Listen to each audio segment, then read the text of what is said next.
تو آج ہم جس چیز میں گہرائی میں اتر رہے ہیں وہ ہے قرآن کی ایک بہت ہی غیر معمولی صورت، سورۃ الانعام۔ جی ہمارے پاس جو مواد ہے وہ بتاتا ہے کہ یہ صورت عام صورتوں کی طرح تھوڑی تھوڑی کر کے نازل نہیں ہوئی بلکہ پوری کی پوری ایک ہی رات میں نازل ہوئی۔ اور یہ بھی کہا جاتا ہے کہ اس کے نزول کے وقت 70,000 فرشتے اس کے ساتھ تھے۔ بالکل۔ یہ تفصیلات ہی اس کی اہمیت کو ظاہر کرتی ہیں، ہے نا؟ آج ہمارا مقصد اس کے پیچھے کی کہانی اور اس کے اندر کے پیغام کو سمجھنا ہے۔ بالکل۔ اور یہ جو ایک رات میں نزول والی بات ہے، یہ اس صورت کے پیغام کی نوعیت کو سمجھنے کے لیے بہت اہم ہے۔ اچھا؟ یہ ایک مکی صورت ہے اور اس کا نزول مکہ کے اس دور میں ہوا جب مسلمانوں پر حالات بہت زیادہ سخت تھے۔ مکی صورتوں کا ایک خاص مزاج ہوتا ہے۔ ان میں قانون سازی پر بات نہیں ہوتی، بلکہ سارا زور عقیدے کی بنیادوں پر ہوتا ہے۔ اللہ کون ہے؟ یہ کائنات کیا ہے؟ ہم یہاں کیوں ہیں؟ جی، اور موت کے بعد کیا ہوگا؟ ان کا لہجہ اکثر جھنجھوڑنے والا ہوتا ہے، جو انسان کو گہری سوچ پر مجبور کرتا ہے۔ تو آپ یہ کہہ رہی ہیں کہ یہ صورت کسی پرسکون ماحول میں علمی گفتگو کے لیے نہیں، بلکہ ایک طوفان کے بیچ میں مسلمانوں کی ہمت بندھانے کے لیے نازل ہوئی تھی۔ بالکل۔ اس وقت مکہ میں زمینی حقائق کیا تھے؟ زمینی حقائق بہت سنگین تھے۔ یہ صورت مکہ کے آخری دور میں نازل ہوئی، ایک ایسا وقت جسے عام الحزن بھی کہا جاتا ہے، یعنی غم کا سال۔ جی، غم کا سال۔ مسلمانوں کے دو سب سے بڑے سہارے، پیغمبر اسلام کے چچا ابو طالب، جو انہیں قبائلی تحفظ دیتے تھے، بالکل، اور ان کی اہلیہ حضرت خدیجہ، جو ان کی سب سے بڑی جذباتی اور مالی مددگار تھیں، دونوں کا انتقال ہو چکا تھا۔ تو مسلمان ایک طرح سے بے سہارا ہو گئے تھے۔ آپ کہہ لیں کہ بے سہارا ہو گئے تھے۔ اس کے بعد تو ظلم و ستم کی انتہا ہو گئی، سماجی بائیکاٹ کر دیا گیا، گھروں سے نکالا جانے لگا، اور اسلام پر قائم رہنا گویا موت کو دعوت دینے کے برابر تھا۔ اس ماحول میں یہ صورت ایک چٹان کی طرح نازل ہوئی، جو مسلمانوں کو نظریاتی اور روحانی طور پر مضبوط کر رہی تھی۔ یہ پس منظر جاننے کے بعد صورت کا آغاز اور بھی طاقتور محسوس ہوتا ہے۔ یہ شروع ہی کائنات کی تخلیق سے ہوتی ہے کہ تمام تعریفیں اس اللہ کے لیے ہیں جس نے آسمانوں اور زمین کو بنایا اور اندھیرے اور روشنی پیدا کی۔ جی، یہ ایک بہت ہی گرینڈ اوپننگ ہے، لیکن کوئی یہ بھی سوچ سکتا ہے کہ یہ تو ایک معلوم حقیقت ہے، اس بیان کو اتنا بنیادی کیوں سمجھا جاتا ہے؟ بہت اچھا سوال ہے۔ دیکھیں، اس میں پیغام یہ ہے کہ سب سے بڑے معجزے وہ ہیں جنہیں ہم روزمرہ کی زندگی میں دیکھ کر نظر انداز کر دیتے ہیں۔ اچھا۔ صورت یہ نہیں کہہ رہی کہ اللہ نے معجزہ دکھایا، بلکہ یہ کہہ رہی ہے کہ اللہ نے کائنات بنائی۔ یہ آسمان جو بغیر کسی ستون کے کھڑا ہے، یہ سورج اور چاند جو ایک نظام کے تحت چل رہے ہیں۔ جی، اور یہ انسانی جسم جو ایک پیچیدہ مشین کی طرح کام کر رہا ہے، یہ سب خود زندہ معجزے ہیں۔ صورت کا نقطہ یہ ہے کہ جو لوگ مزید معجزوں کا مطالبہ کر رہے ہیں، وہ دراصل اپنے ارد گرد موجود سب سے بڑی نشانیوں سے ہی غافل ہیں۔ وہ غور ہی نہیں کر رہے۔ وہ غور و فکر نہیں کر رہے۔ اچھا، تو یہ ان کے مطالبے کا ایک طرح سے جواب ہے کہ تم نئی نشانیوں کی بات کرتے ہو، پہلے جو ہر طرف بکھری پڑی ہیں ان پر تو غور کرو۔ بالکل۔ لیکن وہ تو مسلسل کسی ٹھوس فیصلہ کن معجزے کا مطالبہ کر رہے تھے۔ ماخذ کہتا ہے کہ اگر انہیں وہ معجزہ دکھا بھی دیا جاتا تب بھی شاید وہ ایمان نہ لاتے۔ یہ بات سمجھنا تھوڑا مشکل ہے۔ یہاں ایک بہت دلچسپ نقطہ ہے۔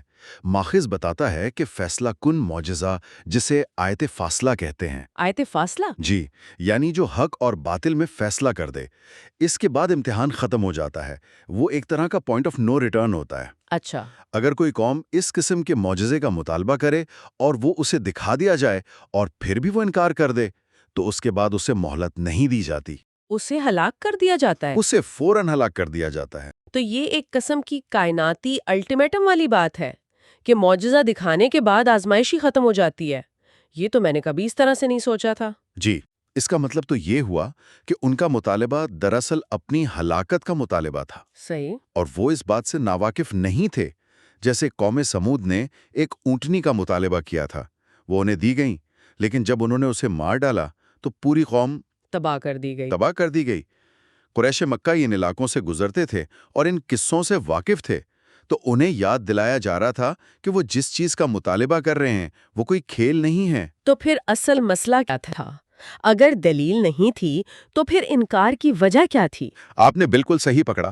اصل نقطہ یہ ہے کہ ایمان لانے میں سب سے بڑی رکاوٹ اکثر دلیل کی کمی نہیں ہوتی، بلکہ انسان کی اپنی نفسیات ہوتی ہے۔ اس کا سٹیٹس، اس کی انا۔ جی، اس کی انا۔ ماخذ میں قریش کے ایک بڑے سردار کا واقعہ بیان کیا گیا ہے۔ اس نے نجی محفل میں تسلیم کیا کہ محمد صلی اللہ علیہ وسلم نے کبھی زندگی میں جھوٹ نہیں بولا، اور وہ جو کہہ رہے ہیں وہ سچ ہے۔ لیکن پھر اس نے وجہ بتائی کہ ہمارا قبیلہ بنو مخزوم اور ان کا قبیلہ بنو ہاشم ہمیشہ سے حریف رہیں۔ اچھا۔ انہوں نے لوگوں کو کھانا کھلایا، ہم نے اس سے بڑھ کر کھلایا۔ انہوں نے مدد کی، ہم نے ان سے زیادہ کی۔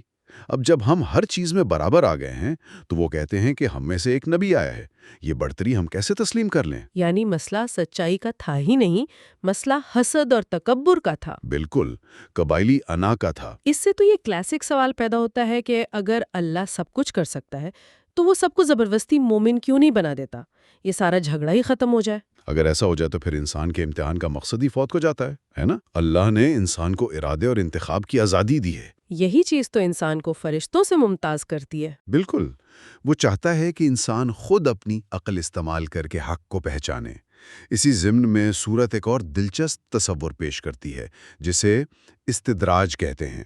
استدراج یہ کیا ہے؟ استدراج کو مطلب ہے بتدریج پکڑنا، یعنی آہستہ آہستہ۔ سورت کہتی ہے کہ جب کوئی بندہ سرکشی کے راستے پر چل پڑتا ہے تو اللہ فوراً اس کی پکڑ نہیں کرتا، اچھا۔ بلکہ اس پر دنیاوی نعمتوں، کامیابیوں اور خوشحالیوں کے دروازے کھول دیتا ہے۔ تو وہ شخص سمجھتا ہے کہ وہ صحیح راستے پر ہے۔ جی، وہ سمجھتا ہے کہ وہ بہت کامیاب ہے اور سب ٹھیک ہو رہا ہے، لیکن دراصل یہ اللہ کی طرف سے ایک ڈھیل ہوتی ہے، ایک رسی ہوتی ہے جو لمبی کی جا رہی ہوتی ہے۔ اور پھر جب وہ اپنی سرکشی میں بہت دور نکل جاتا ہے تو اچانک اللہ کی پکڑ آ جاتی ہے اور اس کے پاس واپسی کا کوئی راستہ نہیں بچتا۔ یہ تو بہت سنجیدہ تصور ہے۔ مطلب یہ کہ دنیاوی کامیابی ہمیشہ اللہ کی رضا کی علامت نہیں ہوتی۔ جی، یہ سورت اسی سوچ کو چیلنج کرتی ہے۔ اس کے بعد ان تمام دلائل کے بعد سورت ایک عملی مثال پیش کرتی ہے، حضرت ابراہیم علیہ السلام کا قصہ۔ اور یہ صرف ایک تاریخی کہانی نہیں ہے، بلکہ یہ حق کی تلاش کا ایک مکمل فکری اور روحانی ماڈل ہے۔ ہاں، یہ قصہ بہت خوبصورت ہے۔ وہ ایک ایسے معاشرے میں تھے جہاں ہر کوئی ستاروں، چاند اور سورج کی پوجا کرتا تھا۔ بالکل، لیکن انہوں نے بھیڑ چال کا حصہ بننے سے انکار کر دیا۔ انہوں نے مشاہدے اور منطق کا سفر شروع کیا۔ اچھا۔ جب رات ہوئی تو ایک ستارہ دیکھا، سوچا کیا یہ میرا رب ہو سکتا ہے؟ لیکن جب وہ ڈوب گیا تو فوراً نتیجہ نکالا کہ جو چیز فنا ہو جائے وہ رب نہیں ہو سکتی۔ بالکل، جو غائب ہو جائے وہ رب نہیں ہو سکتا۔ پھر چاند کو دیکھا، وہ ستارے سے بڑا اور زیادہ روشن تھا، لیکن اس کا بھی وہی انجام ہوا۔ اور آخر میں سورج؟ آخر میں سورج کو دیکھا جو سب سے بڑا اور سب سے طاقتور نظر آ رہا تھا، لیکن جب وہ بھی شام کو ڈوب گیا تو انہوں نے حتمی اعلان کر دیا۔ تو انہوں نے ایک طرح سے سائنسی طریقہ استعمال کیا، مشاہدہ، مفروضہ اور پھر اس کی تردید، ایک ایک کر کے تمام غلط امکانات کو رد کر دیا۔ آپ نے بہت خوبصورت انداز میں بیان کیا۔ انہوں نے کہا کہ ان سب کا بنانے والا کوئی اور ہے جو ان سب سے بالاتر ہے، جو کبھی غائب نہیں ہوتا۔ اور پھر انہوں نے وہ مشہور اعلان کیا، جی، میں نے یکسو ہو کر اپنا رخ اس ذات کی طرف کر لیا ہے جس نے آسمانوں اور زمین کو بنایا ہے، اور میں شرک کرنے والوں میں سے نہیں ہوں۔ یہ توحید تک پہنچنے کا ایک فطری عقلی سفر ہے۔ بالکل، ایک ذاتی سفر۔ اور دلچسپ بات یہ ہے کہ اس عقلی سفر کے فوراً بعد سورت ان کی نسل سے آنے والے تقریباً 19 انبیاء کا ذکر کرتی ہے۔ 19 انبیاء کا؟ جی، حضرت اسحاق، یعقوب، نوح، داؤد، سلیمان، ایوب، یوسف، موسیٰ، ہارون اور دیگر۔ اس کا کیا مقصد ہے؟ کیا یہ پیغام دیا جا رہا ہے کہ جو سچائی ابراہیم نے اپنی عقل سے دریافت کی، وہی سچائی بعد میں وحی کے ذریعے بھیجی گئی؟ بالکل یہی نکتہ ہے۔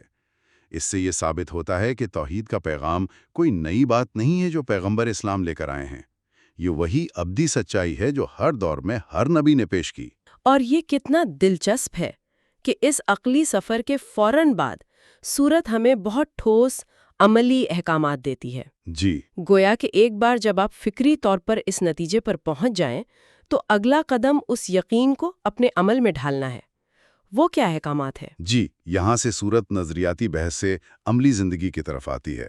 اس میں 10 بنیادی احکامات دیے گئے ہیں۔ پہلا اور سب سے اہم، اللہ کے ساتھ کسی کو شریک نہ ٹھہراؤ۔ ٹھیک ہے۔ دوسرا، والدین کے ساتھ بہترین سلوک کرو۔ تیسرا، غربت کے ڈر سے اپنی اولاد کو قتل نہ کرو۔ کیونکہ رزق اللہ دیتا ہے۔ بالکل۔ چوتھا حکم ہے کہ بے حیائی کے کاموں کے قریب بھی مت جاؤ، چاہے وہ کھلے ہوں یا چھپے۔ پانچواں، کسی جان کو ناحق قتل نہ کرو۔ چھٹا، یتیم کے مال کو غلط طریقے سے استعمال نہ کرو۔ یہ تو وہ اصول ہیں جو ہر مہذب معاشرے کی بنیاد ہے۔ بلا شبہ۔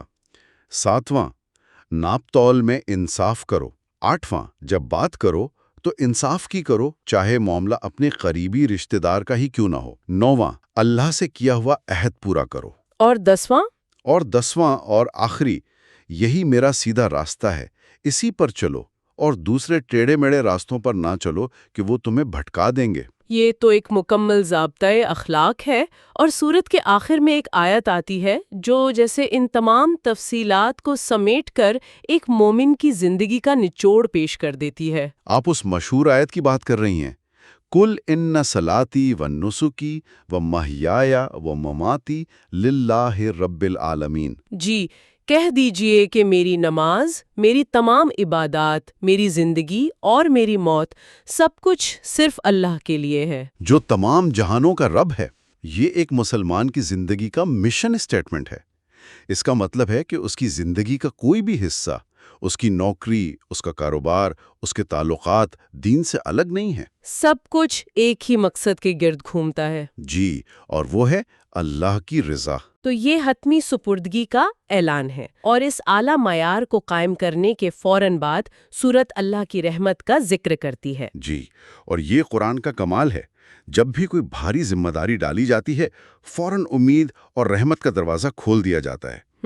فرمایا گیا کہ جو کوئی ایک نیکی لے کر آئے گا اسے اس کا اجر کم از کم 10 گنا ملے گا، اور جو کوئی برائی کرے گا اسے صرف اتنی ہی سزا ملے گی جتنی اس نے برائی کی ہے۔ مطلب ان پر ظلم نہیں کیا جائے گا۔ جی، ان پر ظلم نہیں کیا جائے گا۔